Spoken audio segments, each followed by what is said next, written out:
Whoa, sick intro. Wonder which one's Matt. John Cena. I have no clue which one's Matt. Ladies and gentlemen, get ready because you have now entered the war room. Guys, welcome in. What a night. And I feel like we have a quick turnaround, don't we? Yeah, we really do. It's going to be a blast.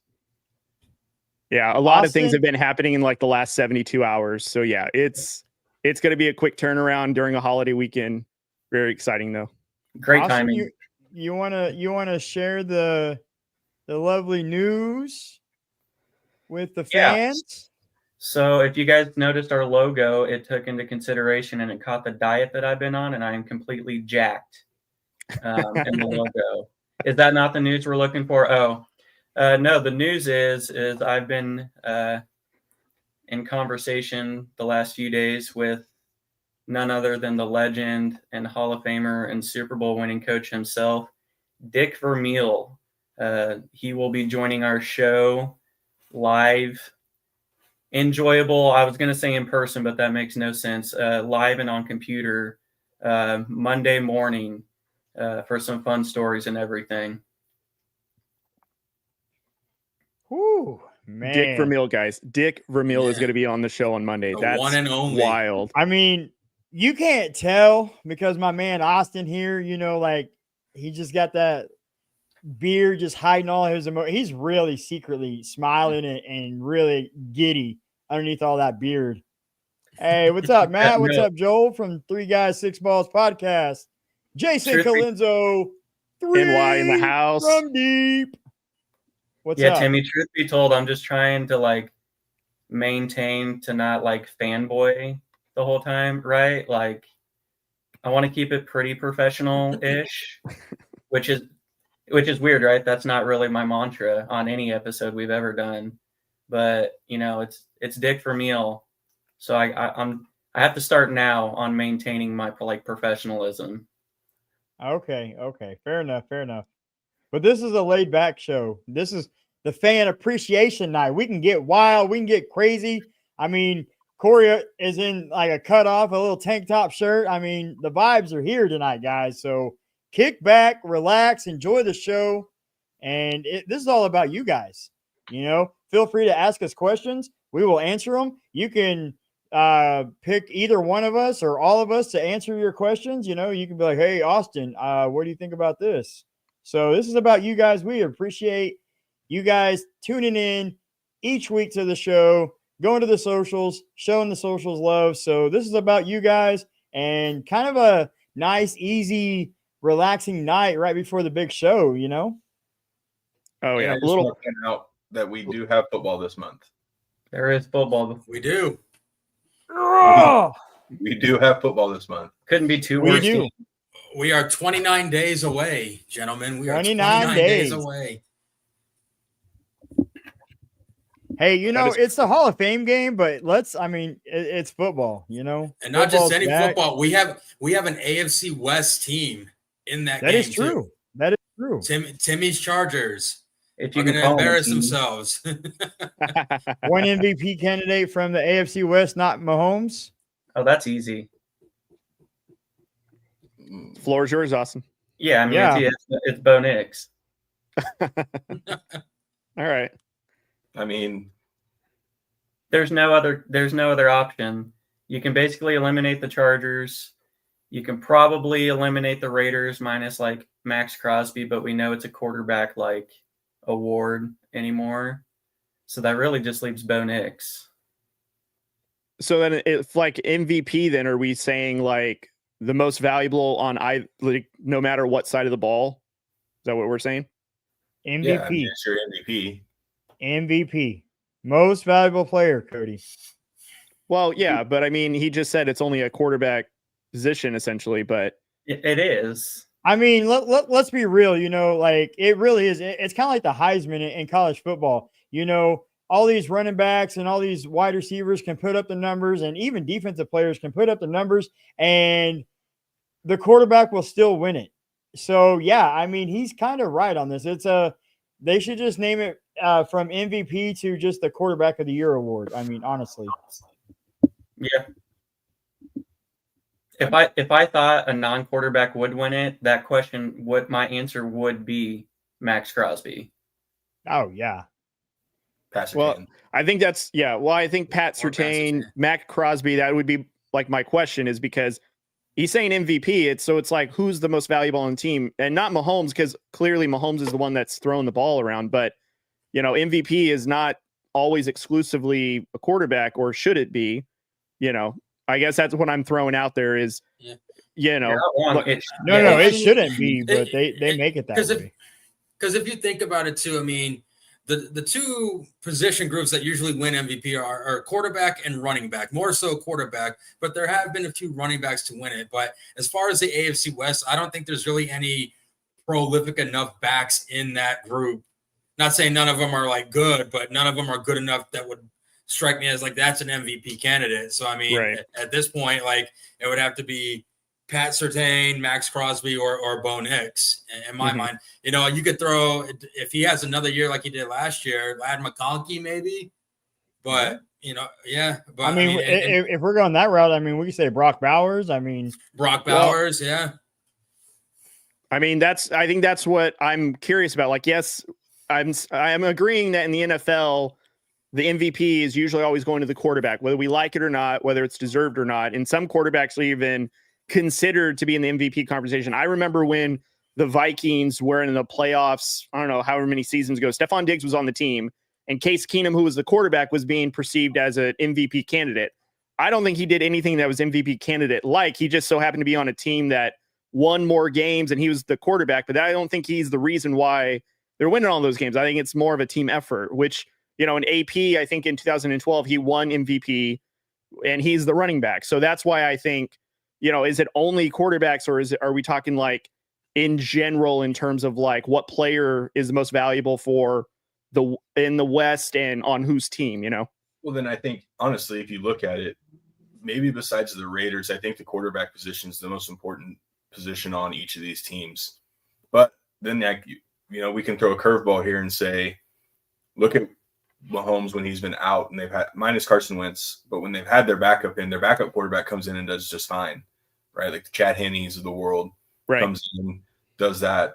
I mean, are we really going to sit here and say that Geno Smith will be an MVP? Probably not, which is why you would then Max Crosby. Bo Nix isn't the best player on the Broncos. Let's be honest, right? Like, but he's super important. And if Bo Nix were not to play this year, Denver's probably going to struggle a little bit, no matter how good that defense is. Because I don't think Stidham would come in and do what Bo Nix would be able to do. Justin Herbert, for example, we've seen what happens when Justin Herbert's been injured. He's been injured the last few years. Are you going to Easton Stick? Probably not. I don't even think he's on the team anymore. So Trey Lance, baby. Oh yeah, Trey Lance. Oh yeah, Trey Lance. That's right. Remember? Prodigy. Yeah. Our man Jason saying MVP dark horse is Bo Nix steps forward this year. Wow. I mean, he very well could. Year 2 under Sean Payton. I mean, yeah, but answer the question with like the route you're thinking, Cody. Mm-hmm. If we're not acknowledging that it's a quarterback award, then my answer is Max Crosby. The only reason I still think Pat Surtain is Defensive Player of the Year, but I don't think a cornerback can put up the stats that would elevate him to win an MVP award. Right. Which is I think Max Crosby could have that 20 to 25 sack year any given year, like he's capable of. Like those are MVP worthy stats. I don't think Surtain can put up a 15 interception season just because he's not going to even have the opportunity. If he did, though. Yeah, if he did though, then he should even now should be in the MVP. But that's what my pick would be, Max Crosby. Well, I'm just going to go with a popular pick. Everybody's already putting the comparisons out there. So I'm just going to go ahead and say that Ashton Genty wins the MVP. Hey. I mean, I like that, but I would say like Brock Bowers. I think if we're saying who's an MVP candidate from your respective team, I mean, Genty has a better shot at getting Offensive Rookie of the Year rather than an MVP. Very rarely do you get a rookie that's done enough to be most valuable. But if we're looking at like face value with no like award behind it, just somebody that's the most valuable, if they were gone, you can tell your team's going to suffer. Then to me, the two players that I would say that they fall under that category would be Max Crosby or Patrick Surtain, because if Yeah. Patrick Surtain isn't on the defensive side of the ball, the Broncos are suspect at best. And then Max Crosby, when he's not on the field, Raiders defenses are bad when he's on there because he doesn't have a whole lot of help, but they'd be worse if he's not there. So, if we're looking at MVP on its face value, those two, in my opinion, move the needle for those teams one way or the other. They are literally the engines that make those teams run. Bo Nix, I think it will have a very good sophomore season to say like maybe he should be in the conversation, but we're not talking like in general the award, I don't think, because I can make an argument that there may only be one player, and it probably is Patrick Mahomes, who comes out of the West as a candidate just because it's Patrick Mahomes. Like, you take him off the Chiefs, they're probably not a Super Bowl contender, but because he's on the Chiefs now, buddy. That's right. That's right. Minshew mania. That's right. Yeah. Oh, gosh. Booger picker eating Minshew. Uncle Rico. Uncle Rico. I bet you I could throw a quarterback over the mountains over there. That's the vibe. That's the vibe. That's the vibe, right? Okay, so this is what this night's all about, guys. Ask the questions you want us to answer. We're going to be talking about our big shows coming up. Obviously, we already started with the big one on Monday, early Monday. I think Austin left that part out, right? Austin left the part out that it is going to be 9:30 a.m. Central Time on Monday morning. So right out of the holiday God, not weekend, we're just 9:30. going to be well, it'd be like 7:30 for you. It's 7:30 It's for you. 7:30 for us, bud. Yep. Woo. I can't tell if I'm going to be dressed for the occasion or if I'm just going to roll out of bed and just hit live. So, I mean, I'll already be awake anyway because my son likes to get up before God's even awake. So, I mean, I'll be up and ready for the day anyway. yeah, Shout that out sounds to about right. Tebow. So yeah, we have that one coming up, and then we have another one next the following week. Am I right, Matt? We have another No, big it's one, right? It's the same week. It's going to be the Wednesday, and it's going to be Oh, Dez. oh. It's going to be Dez from Broncos for Dummies, and Broncos she's are dummies. Yes, we are. But no, she's really good at breaking down the games, but she takes a different approach to it because she adds comedy to it. But it makes sense for like people just starting to get into football. And again, I think she's a riot. I think she puts out great content. She's probably got like 20,000 followers across all of her social media platforms. So I mean, what she's able to do, her understanding of the game and adding like again that comedy to it, just kind of like glues people to her page. So I mean, she's gonna be fun. She watched our show with we had Ballers Meg on, and she watched that show. She loved it, and she's really excited to come on with us. So here you have it at West War Room Rivals. We have two big shows next week. So get ready, get your popcorn ready. Don't go anywhere because we're going to bring double dose, double the fun, and double the football. So super excited, guys. I mean, Dick Vermeil and then, Dez. I mean, come on now. And then the following week. Yeah, the following week, then we'll have Jesse Newell from the Kansas City Star joining us. He's a beat writer for the Chiefs, very well known. Like I said, I was listening to him the other day from Chiefs training camp, just randomly asking Patrick Mahomes and Travis Kelce questions. So he'll be joining us the following week. And it's a good test run next week because once the season starts or gets closer to starting, we're going to be doing 2 nights anyways. We're going to do one of the nights, hopefully a special guest, and then the other night's going to be previewing our matchups, right? And what a treat for the first week. We have obviously Chiefs Chargers week 1. So again, Absolutely. I think what Cory was trying to say is we're going to have 2 episodes.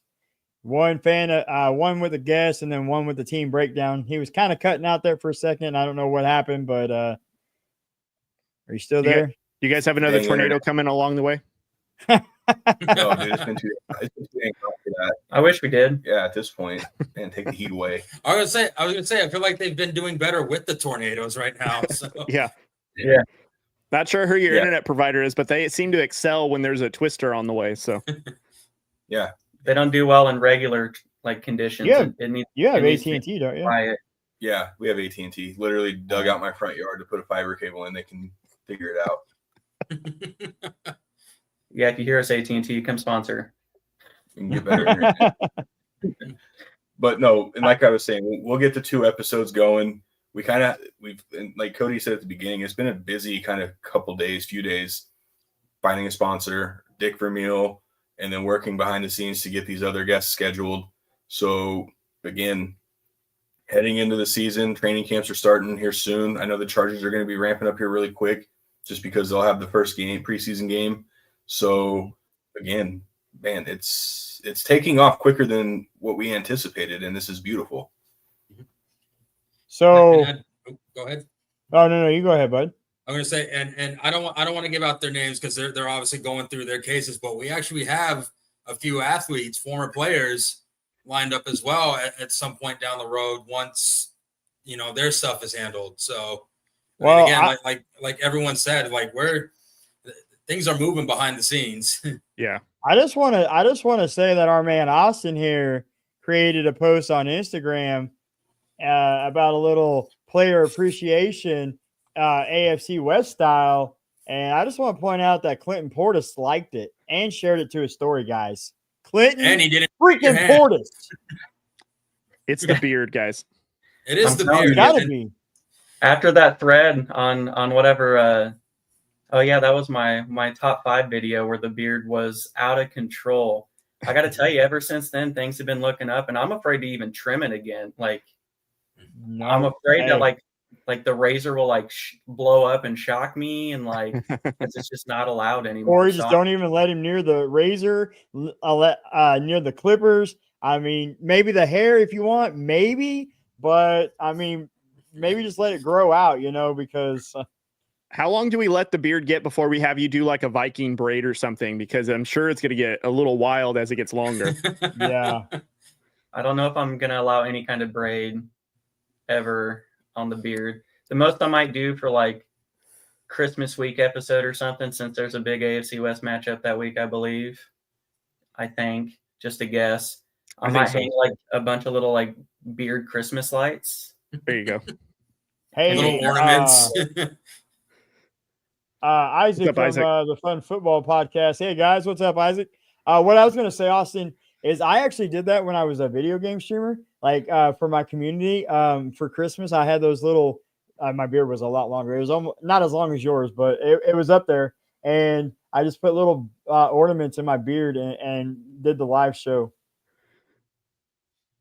Well, if you're just tuning in, Isaac, you've missed some big news. You might have to go back and rewatch it, or maybe Austin will retell you. The big news is actually we have Dick Vermeil, none other than head coach, legend coach, on the show Monday morning, guys, 9:30 a.m. Central Time. I'm going to have to drink like 3 cups of coffee. It's still just weird saying it out loud. It is Yeah. wild. Yeah. That dude was like It is. the first, like maybe the second player / coach that like, I don't want to say idolized, but like really got me into football. Obviously, first Derek Thomas. Isaac taking shots over here, man. He my says, God. we know the Raiders My aren't God. winning. Sorry, buddy, but Genty will be amazing. Yeah, that's true. He'll win a lot of fantasy dynasties. So Hey, but Tim didn't pick Omarion Hampton as an MVP candidate. no, That's that's for the question. exactly right. That is Oh, true. sounds like he's switching sides here. No, because my running it statement back. was dynasty fantasy football, not NFL actual stats. So And then this Okay. one putting Bo Jackson and Marcus Allen as honorable mentions. Yeah, Yeah. actually, I was stand it by Austin? Was it you that created the ruckus with the whole Trey Lance and Justin Yeah, Herbert quarterback Yeah, battle? that's the one where we became a cult. Yeah. yo, and John, and I- he. And I made that guy feel like really uncomfortable. I was like, if you're going to call us a cult, I'm going to act like one. I thought it What's was up, my dogs? question. John Hee from the Pitch Grid Pod, everybody. What's up, my dogs? What up, John? John Hee-hee, What is up, what's John up? Hee? No, John Cody. Moles. It is John Hee. John Hee. Cool. Yeah. So he was wasn't it like when we were just kind of vibing out on my show, Corey? Yeah, we asked what his name was, and he just said John Hee-hee. And so I was like, just so you know, I'm going to address you as John Hee from now on, and that's what I've done. The John Wick in an alternate universe. John Hicka Hee. Guys, feel free to ask questions. That's what we're doing. We're just kind of hanging out, vibing out with you guys. You guys get to ask questions. You can pick specific people, like if you want Austin or Corey, Cody, Matt, myself, or if you want the group to answer, let us know. We're just talking about this show, future shows, and what's going on here at West War Room Rivals. Tim will be telling this story I really will. I really You're not will. lying. Like, It's set if up. you're ever on my show, I will address you as John Hee. Mhm. Oh God, here we go with the Kyler Murray. He has been all over Kyler I feel Murray. like he's accurately rated. Well, okay. Well, what does that He's mean, though? definitely Like, accurately rated. what's accurately rated? Like, in what? Not good. Are we he's talking not about? bad. Like, he's all right. He's like, all right. Yeah. He's all right. He's all He's right. all right. He's all right. Yeah, mean. Yeah, I mean, I could beat him at Call of Duty though, hands down. Hands down. You hear that, Kyler? Squad. War Room versus Kyle you. Murray. Let's go. get your squad, and my squad will take on your squad, and we'll still win. Kyler Murray is not a franchise QB. No, I mean, I No, agree. he's really not. No. He might make the playoffs, but he'll never win a Super Bowl. So is he like in the same realm? Would we say, like, as a quarterback, like Phillip Rivers, like he's good, but he's not a guy that's going to take you over the top? Okay. No. Hold on, Timmy. I'm going to take that one for you. Okay. Don't okay, please, disrespect Phillip Rivers like that. please Okay. do, because I know Phillip Kyler Rivers. Murray is the best midget quarterback. There's no argument. Oh, You're right. Okay, but I'm not. Cody, I get it, right? Like, you have a valid point. Like, what did Phillip Rivers truly accomplish? What has Kyler Murray truly accomplished? He's accomplished way more than Kyler Murray. Yeah, I know you did not just say what did Phillip Rivers accomplish. I mean, No, I'm saying, is he in the same realm? Because like they're not taking their team to the next level. No, Phillip won't. Rivers had to deal No. with Peyton Manning, Ben Roethlisberger, Tom Brady. Who has Kyler Murray had to deal with? Not very many people from the NFC. I'll tell you didn't have that. to deal with that. Rivers never got to the point of dealing with those quarterbacks, so let's not over Yeah. here. Yeah, actually, he did in the 2007 divisional round when he played with a partially Once. torn He didn't- ACL. He didn't play all 5 of those quarterbacks in that one game. I'm saying to even make the playoffs, I mean, he had to go through those teams, those quarterbacks. Yeah, that is very disrespectful to Rivers. You're right, Isaac. I'm just asking a question. Dang, guys, relax. No, yeah. No. It's Ah. probably a better question to ask. We could probably compare him to Justin Herbert. Sure. I would compare him to Tua, even. Yeah, I still think Justin Herbert's still way above Kyler Murray, literally, and big. Yeah, both. Yeah, It's a just Wild name- West AFC show. Oh, that's cool. That's cool. Sorry, I'm trying to get caught up on these comments, guys. You guys were popping off there for a second.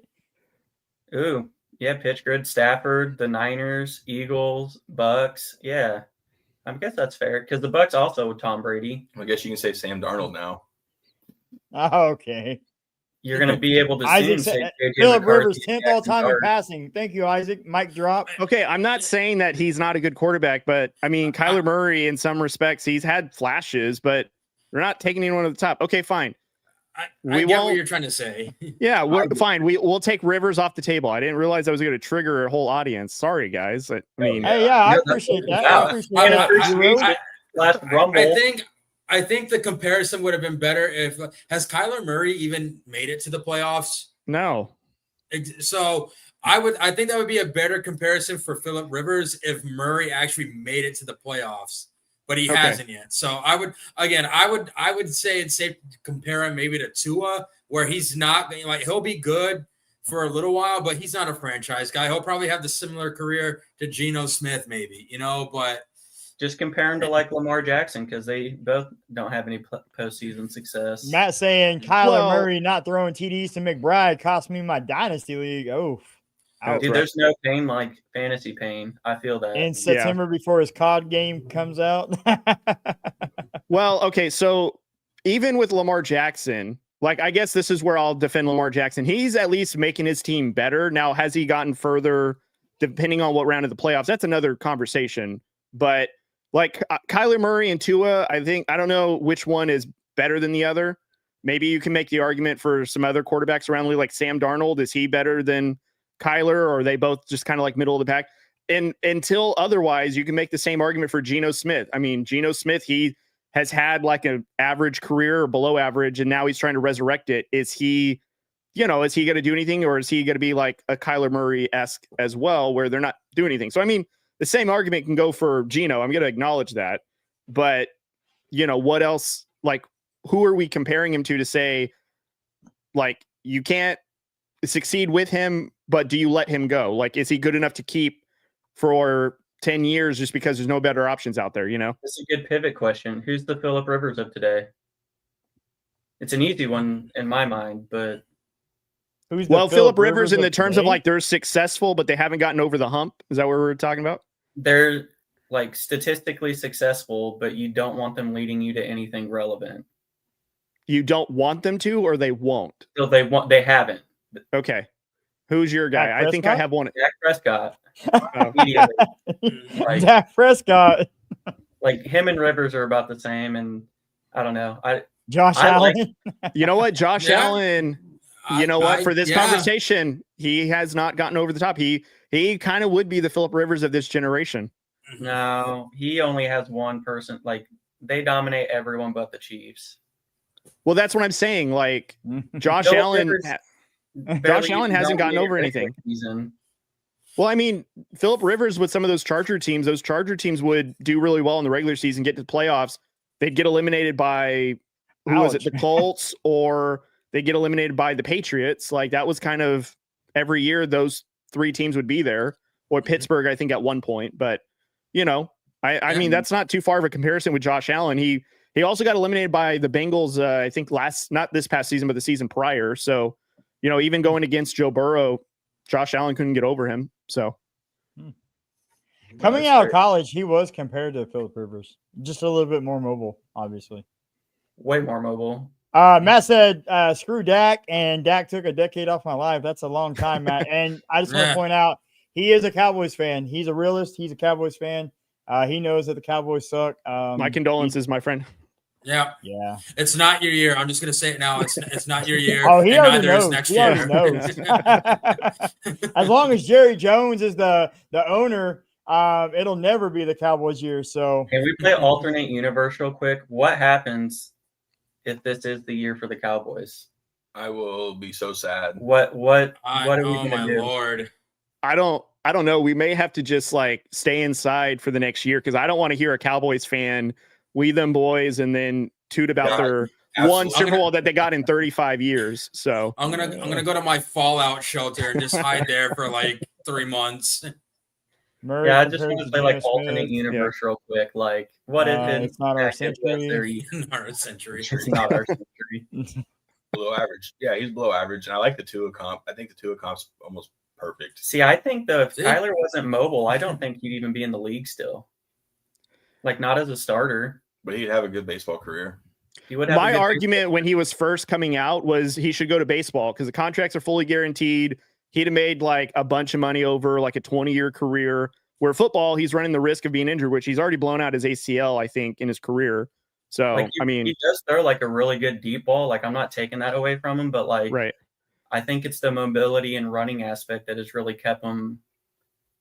The perception of him as like maybe not an elite quarterback, but like a startable quarterback. Yeah.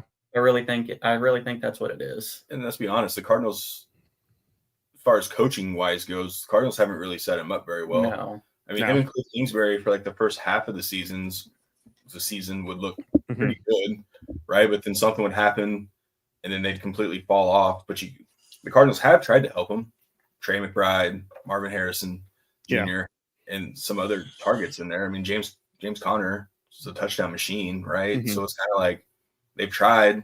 It's just the coaching side of it, not so much. Yeah. I Okay, agree. I have a question for you boys. I'm a man.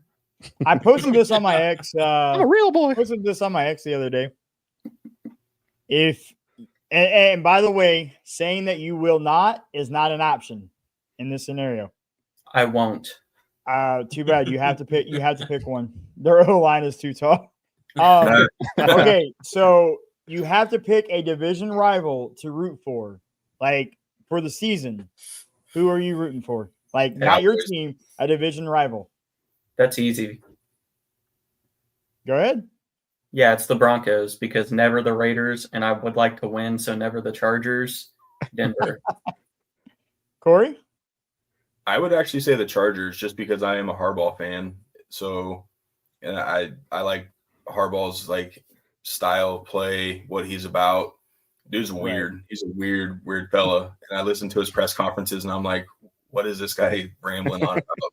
But at the same time, I don't even know if he knows what he's rambling about sometimes, but I mean, he can coach. So that one that he was talking about, Herbert getting stuck in an elevator and he's just like a big sweaty dude. And I'm just like, what is going on here? He's just a big athlete, just sweaty. I'm like, Cody, I already feel like I know your answer, but. Oh, okay. Go ahead. Well, you're not picking Chargers. You never know. Go ahead.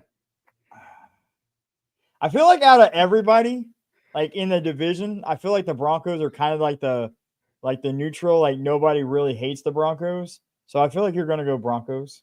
Well, he can't say Chiefs. Yeah. So here's the thing: Chiefs and Chargers never. Broncos, yes, but that's because of family connections. Like I have a lot of cousins that are Bronco fans, and I remember. My dad, he's a Raiders fan. He had a bet with my uncle, who's a diehard Broncos fan, that if the Broncos won the Super Bowl, I think this was in '97, was their first one of the back-to-back, that my dad would then root for the Broncos against the Raiders the entire season, which he did, and that was on their way to winning the Super Bowl in '98. So I have a little bit of some heartfelt memories with the Broncos, and so every time, especially when the Raiders swept them for like 4 years in a row, I would always text my cousin, who's another diehard Broncos fan, and say, how about your horses? And he would just never answer me. So, but I don't recall that sweep you're thinking of. So for me, again, it'll never be the Raiders. Can't do it. Will never happen. But for me, it's going to be the Chargers. And I think out of all the Broncos fans, I think I'm Justin Herbert's biggest advocate because I tell everyone, if that man stays healthy, he is a dangerous QB. He's very methodical. He picks apart his own defenses. I like the way he plays. And again, I'm a fan of Harbaugh as well, even though he's a weirdo. I feel like he's the grandpa from Holes. And if I tell him I'm tired, he's just going to be like, that's too damn bad. So I'm sick of this, grandma. Right? Yeah. I feel like that's Harbaugh to me. But yeah, no, it would be the Chargers just because, again, yeah, I like Justin Herbert. I like Harbaugh. The Danian Tomlinson, I was always a big fan of him. So what up, Smitty? Yeah. What up, Smitty? What up, Smitty? Hey, if you guys are just tuning in, losing.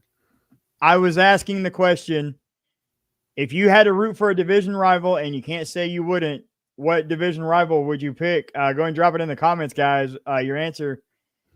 I think I would go Broncos as well. I could never go Chiefs. I used to live right there in the heart of Chief Kingdom, and that's the whole reason I was never a Chief, is because everybody around me always was a Chiefs fan, and I didn't want to be like everybody else. And never, even if there's a freaking fire, will I root for the Raiders. So I got to go Broncos. I'm a big fan of Sean Payton anyway. Like, I think he's a great coach, and I was a big fan of Bo Nix in college. I thought he was, probably one of the best QBs coming out of that class, and he definitely had the most experience for staying as long as he did. But now he's paired up with Sean Payton, and we saw what Payton can do with Drew Brees. And Sean Payton came out and said that Bo Nix reminds him of an early Drew Brees. So for me, if I had to pick to root for one team, a division rival this season, it would be the Denver Broncos. It was All kind right. of cool. It was kind of cool to see they came out the coaching, like returning coaches, and Andy Reid was one and Sean Payton was number 2. So I mean, they're already acknowledging that the AFC West has 2 really, really good coaches. All right. So I got a follow up to that divisional question, Tim. So Okay. we picked what team we would root for that's not our own within the division, but who is your team's biggest rival in the division? Raiders. So Chiefs to the Raiders. Okay. Cory. I would say it's the Chiefs, but I'm not sure because, I mean, before the Chiefs went on their little run, it was Denver, right? And then the Chargers would mix in. I still say it's the Chiefs because it's always about beating the Chiefs, right? Like the streak, ending the streak. So that one is tough, actually, when you think about it. I feel like for the Chargers, just because, you know, the Raiders used to be in Oakland, San Diego. I feel like from a geographic standpoint, Chargers, Raiders are probably because the both in California, you know, so you're either a Charger fan or you were a Raider fan coming out of that division. You know, there are a few 49er fans, I think, but coming out of the division, you know, it was Oakland, San Diego. I mean, even back in the days when it was the Los Angeles Raiders. So for me, I think geographically, it would probably be the Raiders. And not going to give away too much, but just a little glimpse into the future, right? Like one of the topics that we have to go over with Hall of Famer, Super Bowl winning coach Dick Vermeil Monday morning is kind of the Chiefs Raiders rivalry from the late 90s, early 2000s. When it's lost a little juice, obviously, over the years, but back in like as a child, that was a purely heated rivalry. And that's what do you think has lost juice? The rivalry between the Chiefs and the Raiders? Yeah. Maybe not in your area. I feel like rivalry across sports have lost juice. Well, I think they're not as like. Well, I hope they're not. I hope they're not as like toxic in the terms of like. No, that's what I want. Well, no, we don't. We're not advocating for harm, but you know. Not harm, but I wouldn't mind in it like an Aqib Talib / Michael Crabtree type fight. Oh, sure. Yeah, the sports world doesn't have a lot of. Where Max Crosby and Patrick Mahomes, like, they're friends, but they're not type of rivalry. Like, I don't want that kind of rivalry. All right. Matt, what was yours? So, Smitty. Hold on, let Matt answer his. Go ahead. Yeah. So for me, like it is a tough one. Like, of course, it's very tough. If we were early 2000s, late 90s, early 2000s, I would say the Raiders. I think the Broncos-Raiders rivalry in that era, I mean, like, at one point they were comparing that to Red Sox and Yankees, you know, like two teams that really hated each other. But I think now in more recent times, I got to say it's the Chiefs just because of that, you know, that streak they had over them and so long. And now, like, the goal has always been, like, got to beat the Chiefs. And so I'm going to say now in more recent times, the Broncos' biggest rival would be the Chiefs. And I think Mike Shanahan had a lot to do with that Broncos-Raiders rivalry, right? Yeah. It's kind of like he hated absolutely. And obviously there's the backstory to it, right? Yeah. So it's kind of like, but he brought in like, I don't care, just beat the Raiders. Yeah. And I do just want to say, Smitty, before we go over that, it's Panthers division this year, plain and simple. Yes, sir. Yeah. I don't know about that. Plain and simple. I think Falcons have something to say. Yeah. All and Kyle Pitts and everything. Yeah. I trust the Falcons over the Panthers any day. Sorry, Smitty. But you can't trust the Falcons ever since 28-3. Huh? You can't trust the Falcons ever since 28-3. No one on that coaching staff is there anymore. That was like, you know what the Panthers 2017, 18. Didn't the Panthers give us the Janet Jackson Super Bowl? Where's the respect? Hey, so real quick, one that got missed real quick is John he from the Pitch Grid Pod. He does a what if series, all right? He puts it on his Instagram, YouTube, X, all that. So you'll have to go check it out. But he's giving us one here tonight. What if Aaron Rodgers goes to San Fran? Alex Smith goes to Green Bay. I don't think there's really much of a difference. I don't think so Yeah. either. I think Alex Smith has a Super Bowl and Aaron Rodgers doesn't. I mean, I disagree. I don't think so with that. No, I don't know if Alex Smith was good enough to take a team to the Super Bowl, but here's what's tough is each player needed to be where they're at to be some level of success. Like, I don't think Aaron Rodgers is a Super Bowl winning quarterback in San Francisco without setting behind Brett Favre. But I also don't think that Alex Smith becomes a good quarterback until Harbaugh gets there and kind of coaches some confidence in him. Then he played better, even when he was with formerly known the Redskins, but the Washington football team. Mm-hmm. I think that's when he got better. And then obviously, Alex Smith went to the Chiefs and had some success there. So I think neither one of them are successful without where they were. I think it's like a wash. Like, neither one of them do anything. Let's not forget the Chiefs drafted Derek Johnson, number 15 in that draft. So Chiefs legend. I was actually present for that draft when Alex Smith and Aaron Rodgers were drafted. So. Yeah, because Derek Johnson's my favorite player ever, like, and we needed quarterbacks at that time. Mm-hmm. And everyone always asked, like, did you wish the Chiefs drafted Aaron Rodgers at 15 instead of Derek Johnson? No. Give me my Tyler Thigpen and, like, Damon Heward years to not lose that. Do the Niners have another dynasty? I don't think so. I don't think no. Do the Packers become a force? Nah. No. Alex Smith is your cousin? Oh, he was asking, like, what it like. So this is going back. Like, would the Niners had like another dynasty? Would the Packers become a force if Aaron Rodgers was on the Niners instead?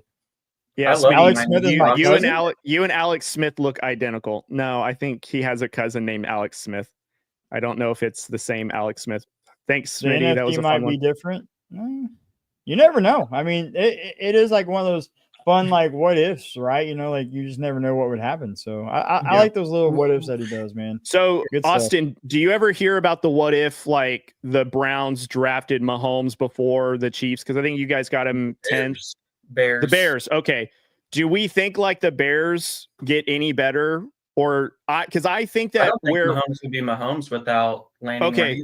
I think that's my point. Like, we have a lot of what ifs, but I think things have happened today and everything would change to where things like Drew Brees going to Miami when he was during free agency. I don't know if that is Drew Brees becomes how he was in New Orleans or what, but like, I also don't know if Mahomes becomes Mahomes in Chicago. Like, maybe they treat him like Justin Fields and they fumble that and, Mahomes becomes a journeyman quarterback rather than a Super Bowl winner with Andy Reid, Yeah, like, we'll use Jamarcus Russell. He was going to not watch game film no matter where he was at. Mm-hmm. It wasn't just because he went to the Raiders. Yeah.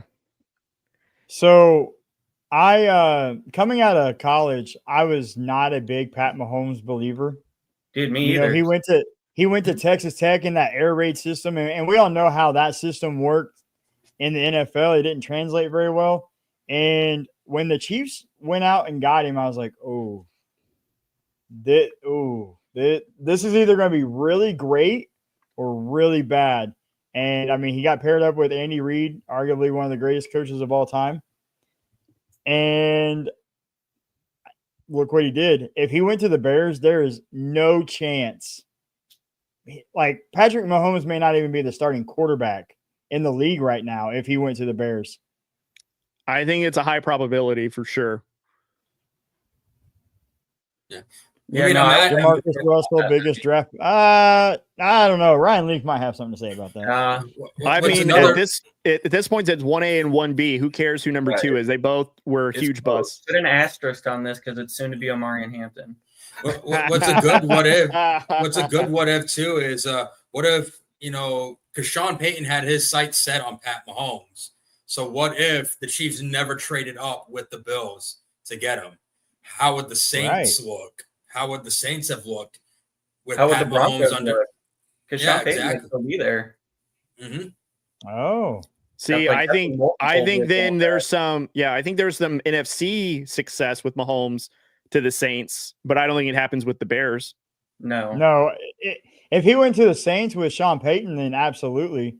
But if he went to the Bears, I mean, the Bears we can only hope that Ben Johnson, can turn Caleb Williams into a franchise quarterback. Otherwise, Caleb Williams is going to fall right in there with the biggest bust of all time. And because he went to the Bears and they can't produce and they can't develop quarterbacks. So hopefully Ben Johnson can break that cycle. Otherwise, Caleb Williams is going to be another victim of it. And I'm still up in the air on how that goes. I think it's going to be, I think you're going to see improvement. I just don't know if it's going to be the exact jump that some think it's going to be, because Caleb Williams is going to have to change some of his tendencies as far as like, it's because but I think Caleb Williams is still going to have to change some of his tendencies. And I know not all of them are on him, right? The line has not protected him very well. But at the same time, he's kind of getting happy feet right away. So it's like he's taking himself out of plays way sooner than he needs to. Kind of like what Russell Wilson started doing when he was in like the later years in Seattle. The offensive line wasn't blocking for him very well. So you see him get happy feet. What's your instincts tell you? Run or get down. So if he can get over that, I think there'll be improvements. I just don't know if it's going to be exactly what the Bears fans want year one. Right, and he has too much of the Mahomes effect going on. Sometimes he makes a bad play worse because he's scrambling for no reason. Yeah, he's seen what Patrick does sometimes. And let's be honest, the first one to do it's Matt Stafford. People don't realize that. But Mahomes magic, the Mahomes stuff that he does, that's also on him. Don't make a bad play worse. I think you hear that 100 times a year watching football when they speak about quarterback play. Like just take one bad play instead of making it worse. He's going to have to change that too. Like that's on him, not the coaching staff, but the coaching staff is going to have to drill it into him. So there's some things Caleb Williams needs to work on, but it probably will take minimum 6 to 8 weeks to really kind of gel and get in motion. But I do think maybe a year just together before you start seeing a big jump. Yeah, and one of the biggest criticisms on Caleb Williams when he got drafted was he plays a lot of hero ball. So, again, he's that Mahomes magic, and he tries to make it Caleb magic, and just let me just heave the ball. There's nothing downfield. Let me just heave it and see if, someone can make a play. He plays a lot of hero ball. Sometimes I think he sees ghosts in the pocket, so just, yeah, if he can get over that, like everyone's saying, like if he can get over that, and I think Ben Johnson will definitely tweak and peak that a little bit, especially because the first thing Ben Johnson did when he got to Chicago was that he revamped that offensive line. Their offensive line was atrocious. Now that he's got a revamped offensive line, maybe we don't see the happy feet as much. Maybe we don't see the hero ball as much. Maybe he can actually sit back in the pocket and actually go through his progressions. But, we'll have to see because, sometimes it is on Caleb and he just does things without thinking. So. I think Mahomes, hold on, Tim, can I give a point real quick? Yeah. And then you can go to this question real quick. But I think Mahomes, kind of similar to Steph Curry, has developed this thing where a lot of quarterbacks think it's a benefit or it's flashy or cool to create, outside the pocket, like go on the run, make a flashy throw, jump throws, whatever. And Mahomes did that in the early years in Kansas City because he had to. Like he just had to make plays with a broken down offensive line. But what it's done is it's kind of like the Steph Curry effect, where a lot of NBA players and those learning the game now have a step back and they shoot it from the parking lot. And I think Mahomes, I don't think he intentionally did this, but also did the same thing in the quarterback room, where a lot of young quarterbacks coming up through high school, college, for some reason they feel like that they need to make a play when the play isn't broken down yet. And you see players like Caleb Williams who kind of have that. And at least when I saw some of his games at USC, I thought he was scrambling for absolutely no reason a lot of the time. It was almost like he did it despite himself. In Chicago, yes, they had a bad offensive line, but he also got himself in some of those sack situations where I felt like he didn't have to do all that. And I'm nervous at some quarterbacks that come into the league that have that mindset of, I need to create an opportunity, even though the play needs to develop before you abort and try to make something on your own, I think. So I think inadvertently Patrick Mahomes has done something to quarterbacks, which is scramble and make a play because it's flashy. It's what the kids are seeing and trying to mimic. There's that one kid, I think, who's in Wisconsin who literally looks like a clone of Patrick Mahomes and plays almost like Nebraska. Yeah, Nebraska. And Dylan it's almost like, Raiola. and it's almost like he doesn't need to do all that. But Mahomes inadvertently has done this to the league to where, again, it's a copycat thing. People want to mimic people that they look up to, and yet it doesn't make for great football. And also, it's kind of a detriment to your play when you do it. Yep. Yeah, I just, I think you kind of nailed it right there, Cody, because all these people, all these quarterbacks, they want to be Patrick Mahomes. I mean, just like I'm sure Patrick Mahomes wanted to be Peyton Manning and Tom Brady growing up. And so they see, Patrick Mahomes, left-handed throw, behind the back, no looks. And they think that they can do it, and it doesn't transition very well with very many quarterbacks. John, quarterbacks do get the blame because, they're the captain on the team, right? They're the captain on the offense. And sometimes the quarterback play is that bad, even if the coach does do a good job with play calling and he has the receivers. And so that is why I feel like the blame does get put on quarterbacks because, it's the same thing, though. If he leads them to a victory, he gets all the credit. The quarterback was great. But he deserves equal blame, to the success that he has. And real quick, podcast Smitty. Ooh, this is a good one. Would Jaden Daniels have the same problems in Chicago? I think so. I don't think so. I don't think he has as horrible of as bad of a season as Caleb does, but I don't think he doesn't win Offensive Rookie of the Year in Chicago. I just think that because Jaden Daniels, the virtual reality to slow the game down, I think he would have pretty similar success in my opinion. I think the Bears dropped the ball. I think they should have taken Jaden Daniels, and I think if they had, they might not have made the playoffs, but Jaden Daniels, his success, I think would have still been pretty similar. Maybe. I still go back to coaching on this one. The Bears offensive coach, they're so bad. They were so bad. Well, Cory, I'll even add to that. It's not even coaching. It's in their history of their franchise. Name me a franchise quarterback that they've drafted, developed, and that's won them success.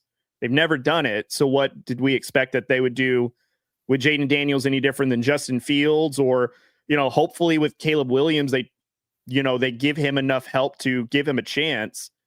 But it goes beyond coaching for me for the Bears. They've never had any relevant quarterback that they have drafted, developed on that team in its history. I can't think of one. And Jay Cutler was a draft of the Broncos that was traded over, and even still, he wasn't that great.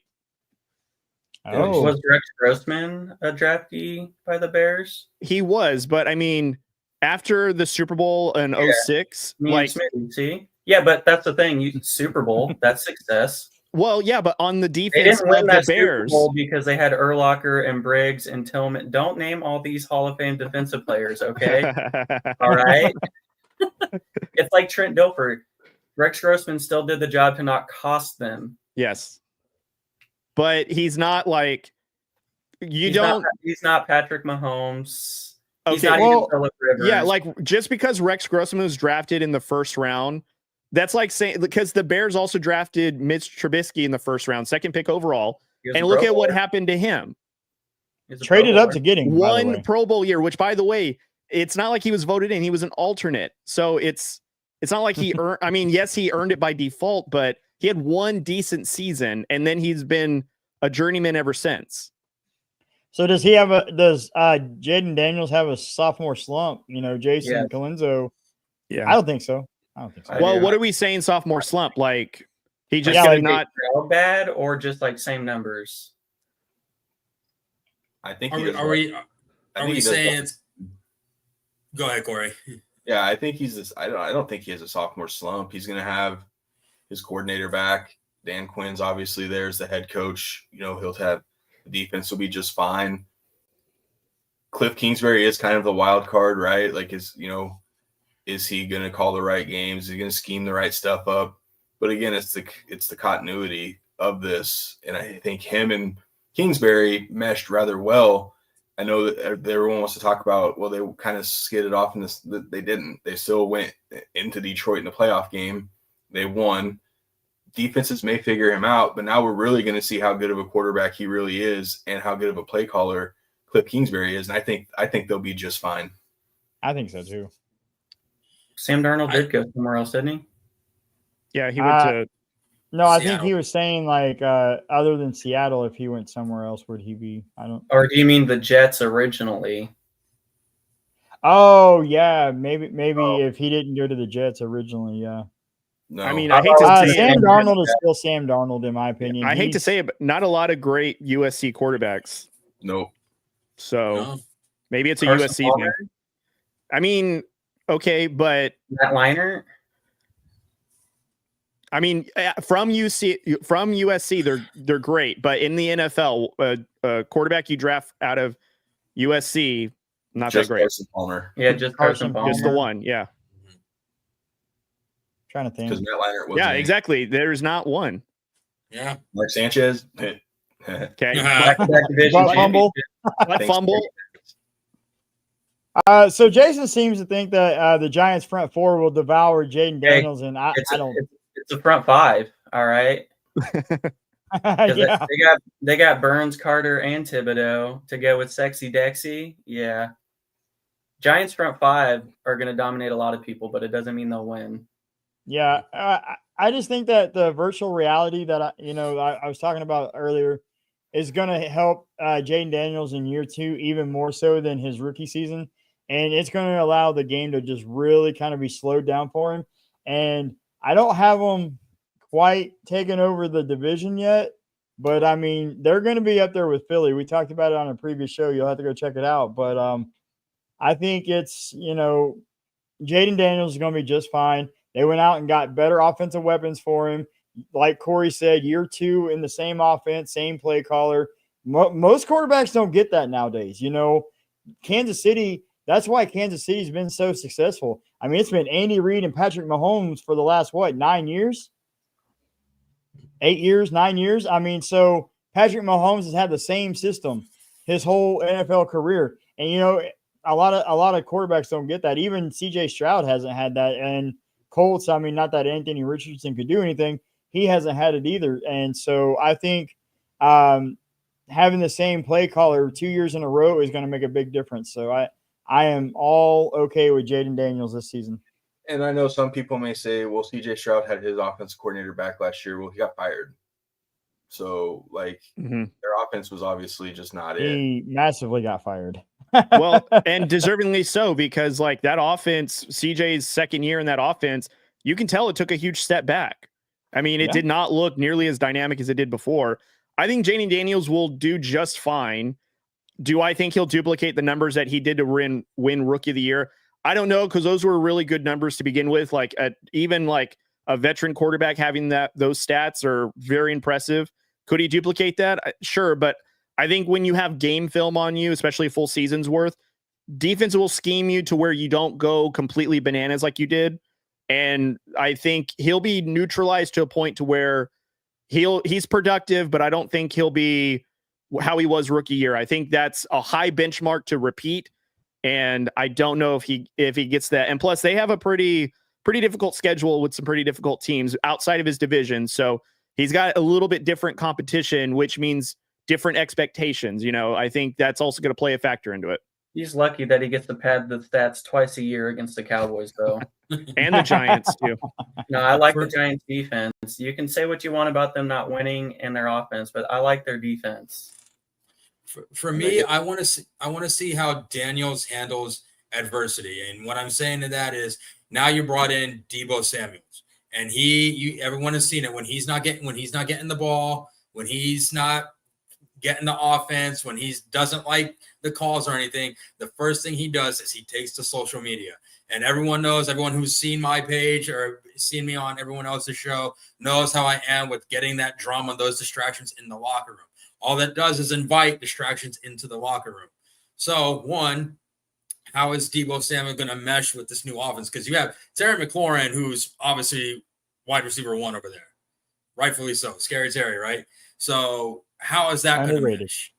Yep. How is that going to mesh? And then again, hey, maybe a change of scenery for Debo is going to do well, but what if it doesn't work out? And again, and Debo starts Deboing everywhere. How does Jaden Daniels handle that? Because for me, with CJ Stroud, yeah, he had his slump, but how many times was Nico Collins hurt? How many times was Tank Dell hurt? How much of an effect did that have on their offense?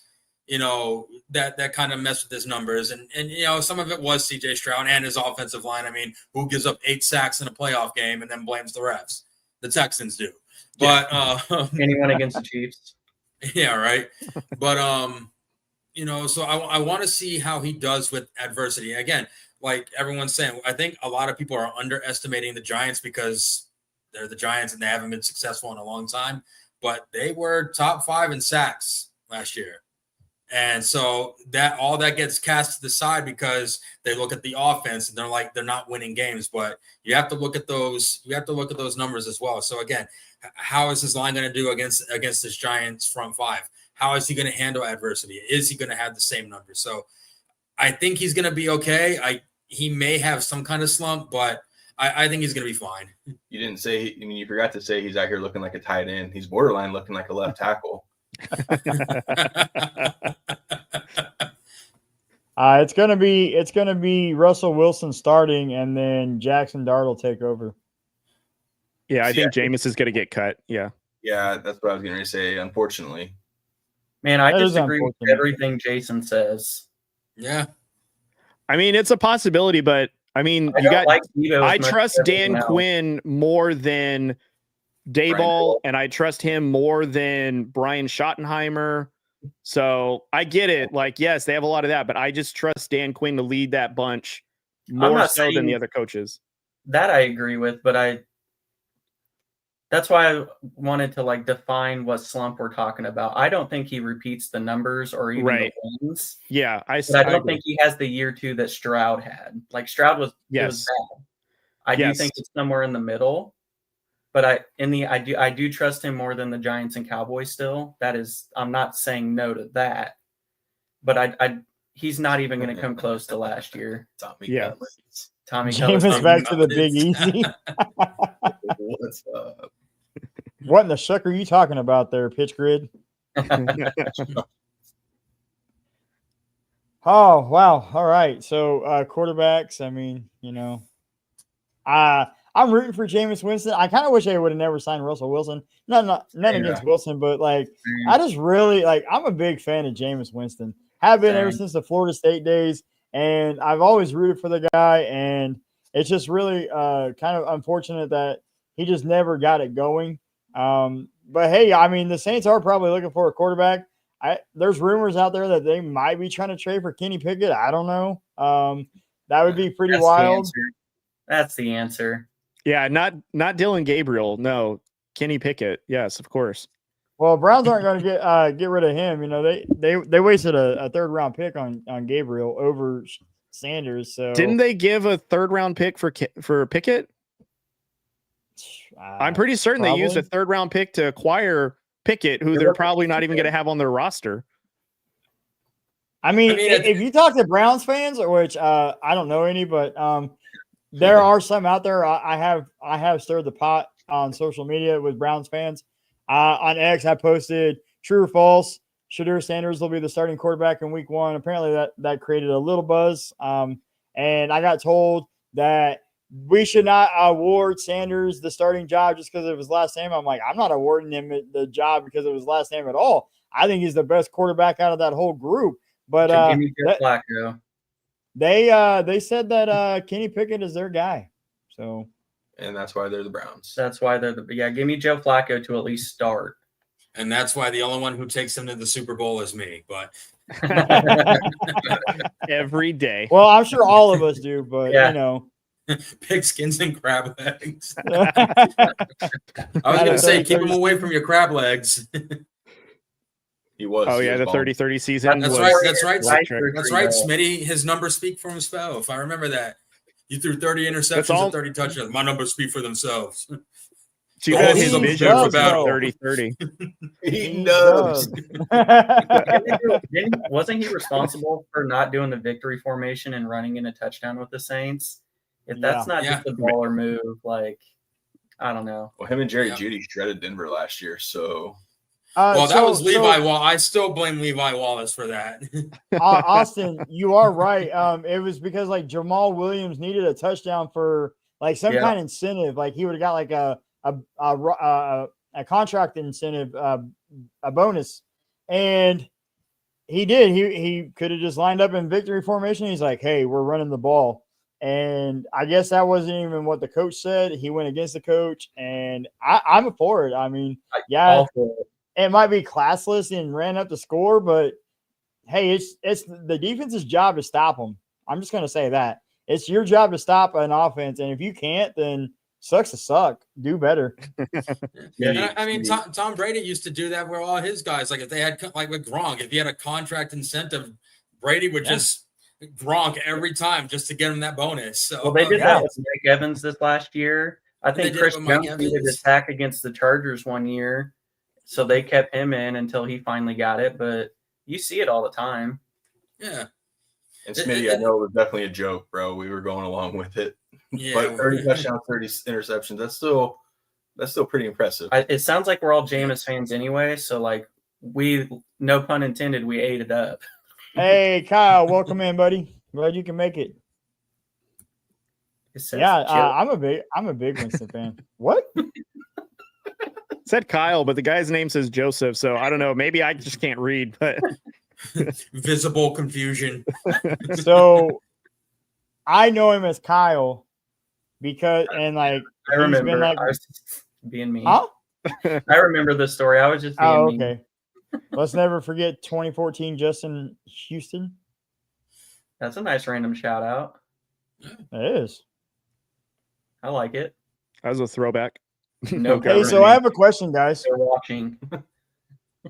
So, you know, I'm doing the top 5 tailgating, right, this weekend. Number 5 was New Orleans. Number 4 was the Patriots. My number 3, I don't want to say because it is out today, but who would be in your guys' top 3 for tailgating experience? Like, regardless if you've been there or not, just from what you've heard, what you've seen, who would you say would be a top 3 in your top 3? Well, I think 2 of them are obvious. Chiefs and Buffalo. Yeah. I mean, you can put 1 or 2. You can put either one at 1 or 2. I mean, Chiefs 1, Bills 2, just like football. Okay. And then a third, I don't know. I want to say Seattle, but I don't want to because they claim they had the loudest stadium, so they piss me off. They did have until the Chiefs overtook that. And they don't acknowledge it. Would you acknowledge it? I mean, be real. Yeah, when they took it back from the Chiefs originally, I acknowledged it. No government name. No government name. Oh, we're using our made-up names. You got it, Kyle. Which NCAA team did you tailgate? Yeah, which one did you tailgate at? I got to hear that. Y'all are going to laugh at my number 3? And probably your number 1. We laugh at you now, John Hee. John Hee is probably Cleveland Browns. Green Bay, Buffalo, and Chiefs. Wow. Okay. So I want to say my best tailgate experience actually came at a Panthers game, and it was the Baltimore Ravens and the Carolina Panthers, and we were tailgating. And a Panthers fan. So the quarterback room was Jake Delhomme, Brad St. Pierre, and Jimmy Clausen. Delhomme and Clausen were out with injury, and so Brad St. Pierre, this was his first game. And the Panthers fans knew they were going to lose. And so like me and my buddies, we're just kind of like chilling at the car waiting to go in. And this dude dressed as a Panther came up and just gave us some moonshine. He's like, do you guys know who you're going to go for? We're like, no idea, man. We just want we're on holiday. So we figured we catch the game. And so he gave us moonshine. And so we just started cheering for the Panthers. So I always said, like, if I ever got asked my best tailgate experience, I would give Panthers fans a shout out. Wow. Okay. That's pretty cool. They give you some liquid courage to endure the game. That's great. Yeah, Some games you have to. And Cody, I think tailgating for your team usually ends up people stabbed, right? It does come with a free stabbing if you want one. So yeah, it does. It's almost customary. I do need some VA claims, so I might have to take them up on that offer. Yeah. And make sure you wear the opposing team's colors too. That'll really expedite the request. Yeah. Kyle, I would love it's to a joke. tailgate at LSU. Especially wearing a Chiefs thing, you actually might get it before you walk off the bus. So Yeah. You can just tell them that, hey, how is it watching the Chiefs win the Super Bowl in your stadium and using your locker? Yeah, I wasn't even like, I was excited Chiefs won the Super Bowl, but the first thing like out of my mouth after that was like, we won it in Raiders locker room. Like, yeah, it's worse than that because it was also against the Niners. And so it's either going to be the 49ers who the Raiders hate as much or the Chiefs. And it's like, if it were up to me, neither one of them, I hope both of their buses break down and they can't make it to the game. Play somewhere else. Play in SoFi or something. I don't care. Happens. No, I don't want any death, but I don't want any victories in the stadium. There were no confirmed deaths in that movie. Which movie? The Batman movie. There were no confirmed deaths on that football field. That's very true. Hey, Hines Ward outran that whole explosion. All right. So if he's outrunning it, all right. Okay. 95-year-old Hines Ward, he made it out alive. He's fine. Big Ben, on the other hand, he's still climbing. Outside of your team, what stadium would you most want to go tailgate at? The Bills. Yeah, I think Buffalo. I just want to jump through a table, man. So I'm going to go with the Bills. Yeah. Well, I've never been to a Broncos game at Broncos Stadium, but I have been to a Broncos game at Arrowhead, and I've tailgated at Arrowhead. It's okay. And there, for the most part, I'd say like 50-50 on the fans being cool. Either way, I did have to take my Broncos shirt off and have an undershirt on because it started getting a little ridiculous. And I just wasn't in the mood. I was like, nah, not today. But yeah, I mean, it's got to be Buffalo. Or I even do like the Green Bay one. I just think the historic aspect of Green Bay, just watching the draft, I was like, dude, I would absolutely own a house right there by Lambeau Field. Yeah. One, the amount you can get for parking you wouldn't have to work, right? Like you just hell yeah, I'll open it up for 20, 30 cars. Come on. You're paying this amount, and they probably would. So $200 a pop, drive it on the lot. Yeah, bro. Like make a living out of that in one season. Like, oh yeah. Matt, you definitely remind me of the condiment man at the Bills game, just like smothering yourself with all the condiments. I feel like that's you. That would be me. You know, like I said, I want to jump through the table, man. So let me do it. Or not. Yeah, condiments or not, I'll jump on the condiments, off the condiments, with the condiments. I don't care. I want to say I jumped through a table at a Bills game. Well, here's the funny thing, Cena. I saw you put CM Punk through the table last Sunday. So I did. Well, he couldn't see me. That's why I did it. He couldn't see you. You know, I'll tell you, like, Cleveland has an interesting one. They have a marshmallow man, and like he's like shoots, like he like spits marshmallows in people's mouths. Whoa. You give up marshmallow mouth. Yeah, no, I'm out. I don't want that done to me. I just think that would be cool to watch. Like, see if how many tries. What do you watch? What? I need to look at your Netflix list. He puts the secret codes in. Kyle says I tailgated at MSU. We're a family show. First of all, I have a question. Where did you hear this? Where did I hear it? Yeah, I was watching a video. You watched a video of another man's.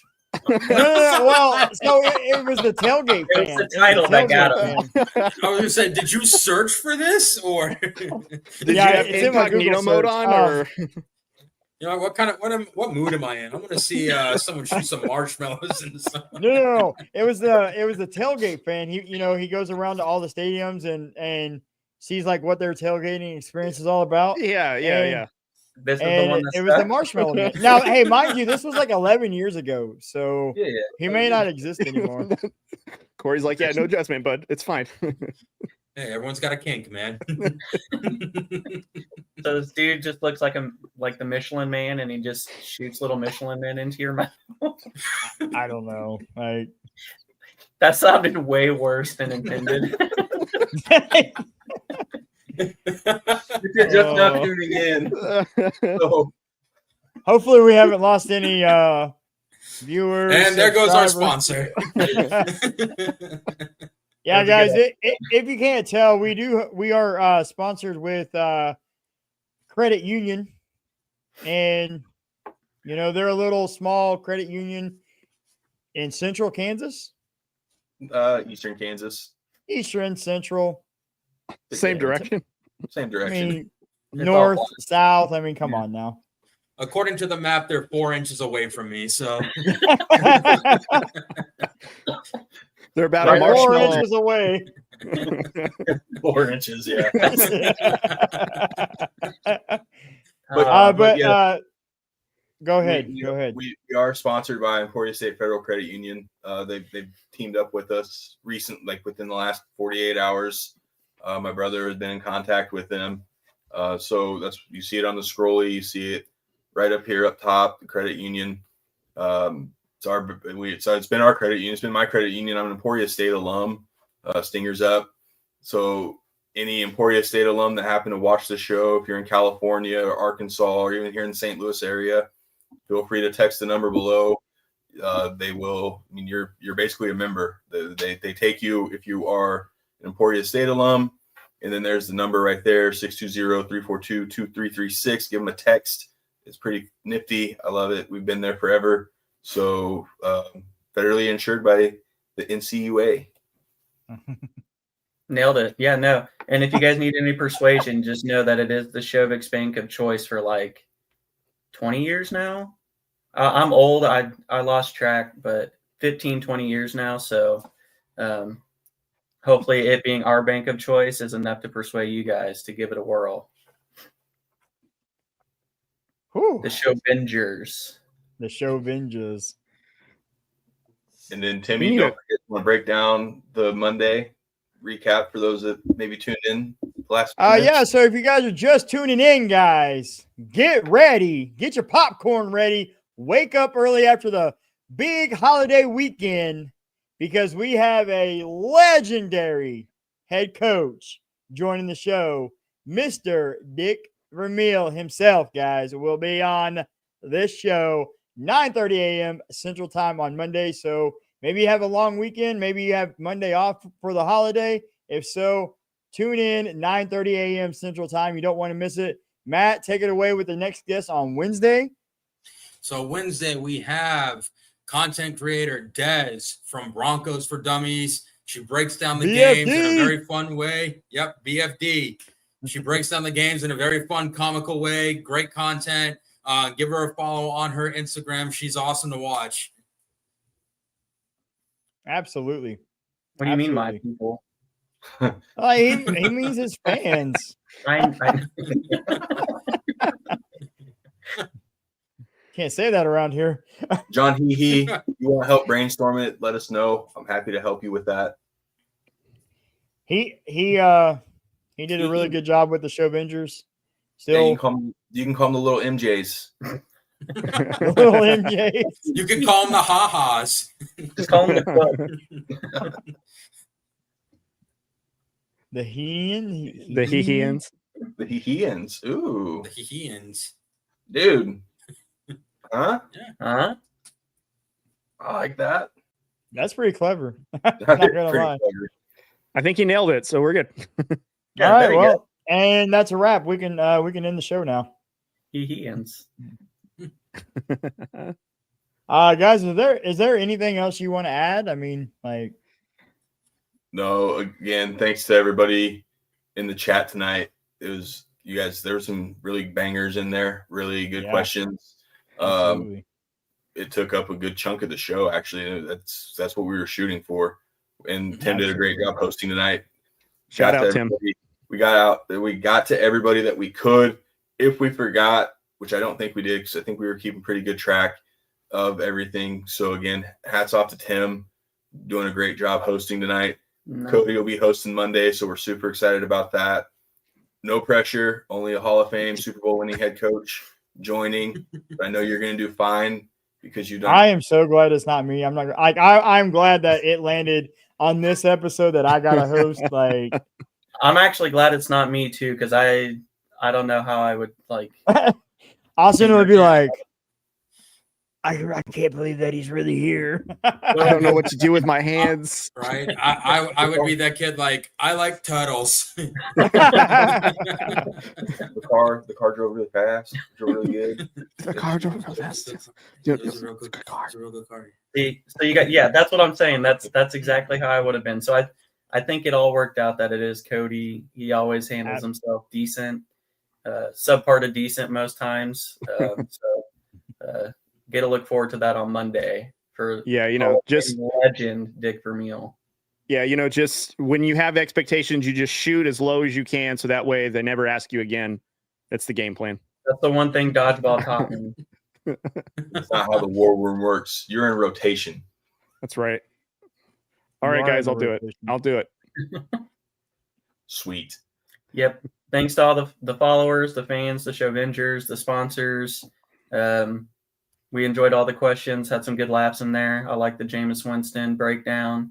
That's always a good time. But yeah, we wanted to do it for you guys. Thanks for showing up, showing out. I can't remember what that other saying is that we kind of laugh about all the time because I was going to bust it out right there, but I forgot it. I think strap up and strap on. Yeah, thanks for strapping up and strapping on. That would have been great for the last name we chose before we switched it to a Yeah, no, appreciate you guys. This is why we did something like this tonight. Nice little, there it is. John he got us, but this is what we wanted to do before we really bog down and get into some of the guests coming up and into football season and really get going. So just appreciate y'all showing up. Cory, is there anything you want to add? Yeah, I mean, just thank you to those who tune in every week. It really does mean a lot to us as our goal of this. Without you guys, we wouldn't have been able to land a sponsor. We wouldn't have been able to be in talks with other athletes, coaches, other possible sponsors that we may have getting lined up for everybody. So again, we promise you guys behind the scenes, it's been absolutely chaotic. I think Tim can attest to this. Like when you're running your own channel on top of another channel, trying to grow both and trying to do certain things, it does get a little tiring. We decided to take a week off last week. Good break. It was needed because we know what we're about to have coming up. We were talking last night about the calendar, and when we do get to 2 episodes, it's going to be even more crazier. So again, we truly, truly are appreciative of everyone who tunes in. Make sure you guys are sharing this info with everybody. Get more people on, tell them what we're about, because I promise you it's only going to get more hectic and chaotic in here, especially when games start.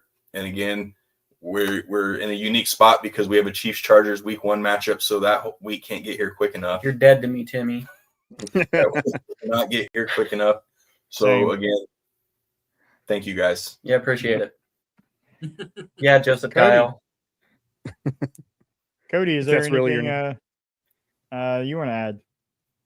So this fan appreciation episode was our first live stream on our also new YouTube channel for the West War Room Rivals. So it's up. It was streaming now. So if you guys want to go over there now and subscribe so that way we can get the subscriber count up, because a lot of the things behind the scenes that we've kind of been talking about is it's streaming on 4 different channels. Well, now we have one central one and it's working right now. So I wanted to make sure that happened. And this was the first live episode going on there. So go subscribe to that channel so that way we can start racking up those subscribers and stay up to date with any news or anything like that. And shout out to these other 4 gentlemen that I'm sharing the screen with.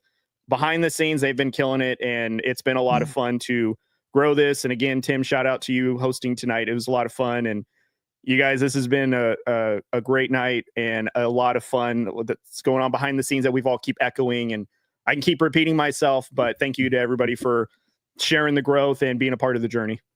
Timmy's got to be like, you have the all-time QBs when you play backyard football. Timmy's got to be the all-time QB on fan appreciation shows because he kills it. Yeah. Every time. Yeah. Hey, It's the energy, man. I'm down with that. Matt, is there anything you want to add real quick before we go? Yeah. Again, like everyone else said, thank you to you guys that are tuning in. Like none of this happens without each and every one of you. Like it's because of you guys that we got to this point.